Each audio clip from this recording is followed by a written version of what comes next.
Mega Maniacs. This is Mr. MegaManFan. Like, share, comment, subscribe. You know all the things to do. And today we are looking at Biohazard Battle on Genesis Does. Now, this is being played on the Sega Genesis Collection via PlayStation 4, but it is available many different ways. You don't have to play it here. You could play it physically.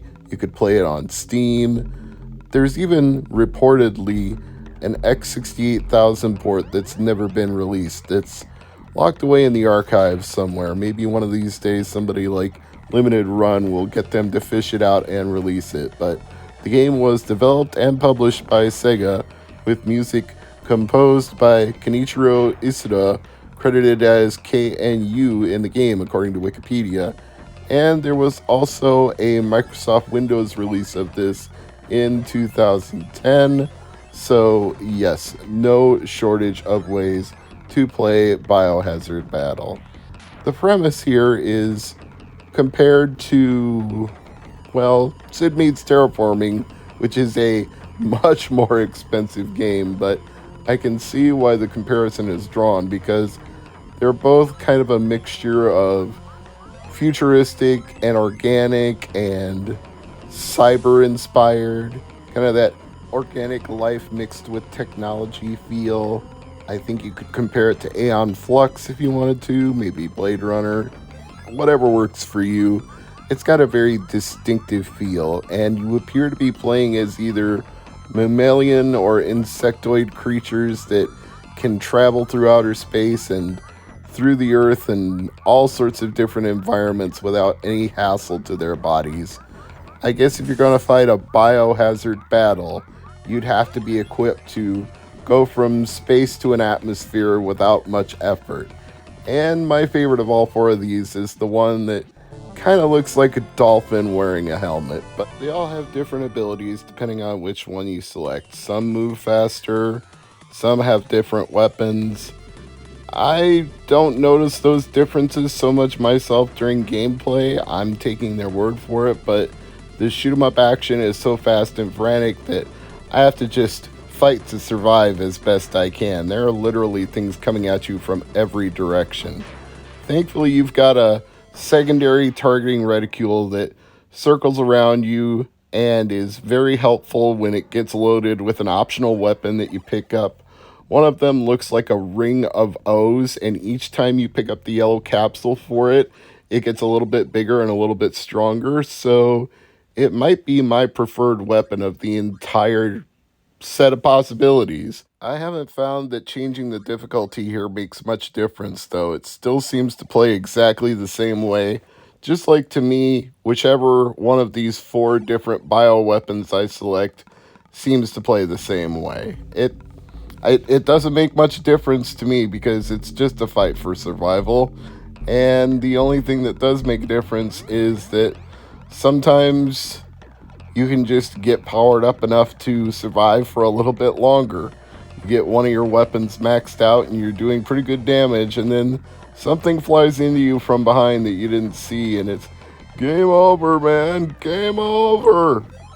Well, thankfully, if you're playing in emulation, you have save states, or if you're playing on something like the Genesis Collection, you can always rewind, go back, and try again. So play the way that suits you best. If you want a physical copy of this, they've been escalating in price quite a bit over the last 15 years.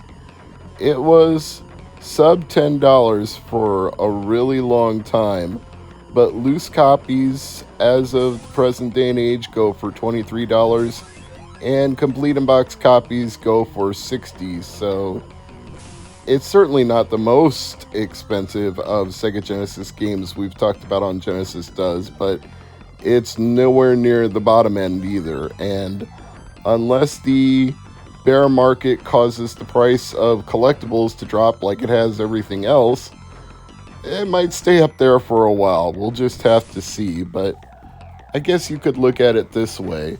The Sega Genesis Collection on just about any console, Switch, PS4, Xbox One, take your pick, it would cost you less than a complete in-box copy of this game, And if you get it on sale, it might cost you less than a loose copy of this game. So you can play that game and a whole slew of others, or you can buy one physical game and just play a Biohazard Battle. But if you're a collector, Biohazard Battle might be the kind of game you're looking for. And it's got a lot going for it. It's got a really good soundtrack. The scrolling is nice and smooth. There are different layers to the scrolling. You can see foreground and background objects moving at the same time. So it's got a very good look. It's not the most stylish of any shooter I've ever played, but it's far from the least stylish. And if you're looking for a challenge, well, a Biohazard Battle is definitely challenging. You're going to be challenged over and over again by this one. And this is where somebody would insert the comment saying, Mr. MegaManFan, this game isn't that hard. You need to get good. Well, yeah, I'm sure that's true. And maybe I'll get better at it in time. But at least it's got that quality I look for in a shoot 'em up where it makes me want to get good because it's a interesting, well-designed game. I don't even know that the premise, the plot as such, really matters in a game like this, but I don't know, for the sake of shits and giggles, I'll tell it to you anyway. This takes place during Bio War 1, which is apparently the first global biological war on the planet Averon. And on that planet, a powerful new form of retrovirus was released as a deadly reprisal from the enemy. Who is the enemy? It doesn't say, just the enemy. The viruses unleashed biological forces which couldn't be stopped, leaving the planet with new and more deadly forms of life.